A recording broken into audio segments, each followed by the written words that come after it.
এজন পেনুৱে মোক কৈছে যে এই মিটিঙৰ যিখিনি জাগা তাতে এখন ফুটবল ষ্টেডিয়াম বনাই দিব লাগে। মই ফুটবল ষ্টেডিয়ামো বনাই দিম।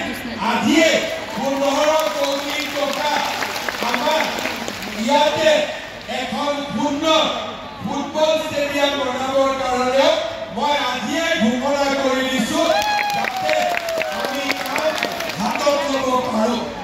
শ্ৰদ্ধাৰ আই মাতৃসকল, যোৱা 5 বছৰে দিনে নিশাই অসমৰ উন্নয়নৰ বাবে আমি তপস্যা কৰিছিলোঁ। এটা দিন এটা মিনিট সময় আমি জিৰণি লোৱা নাছিলোঁ। শদিয়াৰ পৰা ধুবুৰীলৈ, শিলচৰৰ পৰা জোনাইলৈ আমি প্ৰত্যেক স্থানত, প্ৰত্যেক গাঁৱত, প্ৰত্যেক পৰিয়ালৰ ওচৰলৈ যাবলৈ চেষ্টা কৰিছিলোঁ।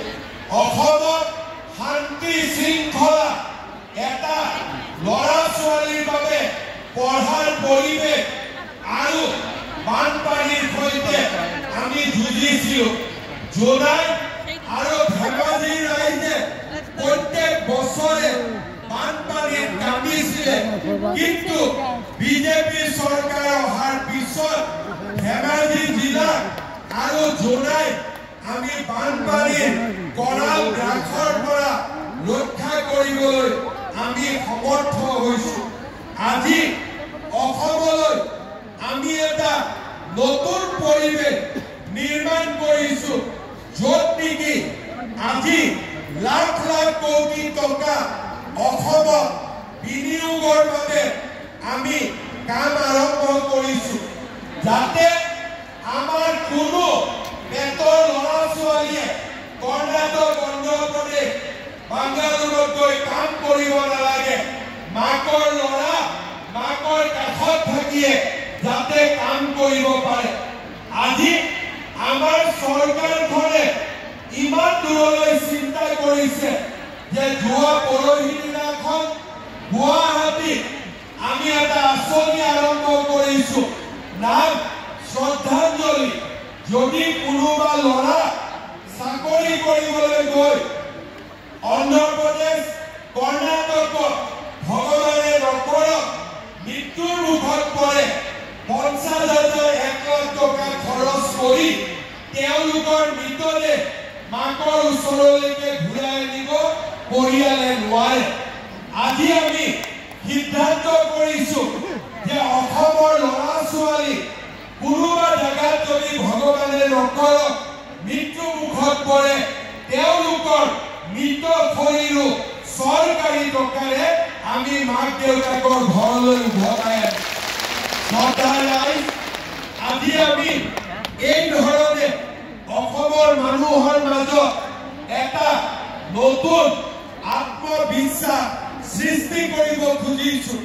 কলেজ স্কুলত 1 লাখ 2 লাখ টকা নহয়, হাই স্কুলবোৰ 8 কোটি টকাৰে নতুনকৈ বনাবৰ বাবে কাম আৰম্ভ কৰিছো।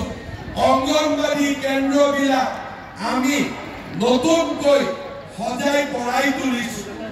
আজি এই মুখ্যমন্ত্ৰী মহিলা উদ্যমিতা আঁচনি আজি আমি কংগ্ৰেছ দলক আমি বুজাই দিছো যে অসমত আজি লুঙি আৰু ধুতিৰ কোনো কাম নাই। অসমত আমি লাখপতি বাইদেউ বনাম। অসমৰ আই মাতৃ এতিয়া লুঙি ধুতি সূতা কম্বলেৰে আৰু কোনে ঠগাব নোৱাৰিব। অসমৰ আই মাতৃ লাখপতি বাইদেউ নবনোৱালৈকে চৰকাৰ শান্ত নহ'ব। চৰকাৰে কষ্ট কৰিব, চৰকাৰে কাম কৰিব। শ্ৰদ্ধাৰ আই মাতৃসকল, 5 বছৰৰ তপস্যাৰ বাবে আজি আমি আমাৰ ৰাজ্যখনক পৰিৱৰ্তন কৰিব পাৰিছো। মই বিশ্বাস কৰো আপোনালোকৰ আশীৰ্বাদত এইখন অসমক আমি ভাৰতৰ ভিতৰতে সৰ্বশ্ৰেষ্ঠ ৰাজ্যত পৰিণত কৰিব পাৰিম।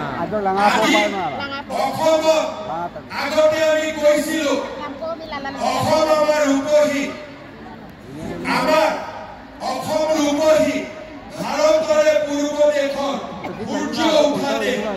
সূৰ্য উঠিছিলে, কিন্তু এতিয়া আমি লোৱা আঁচনিবিলাকো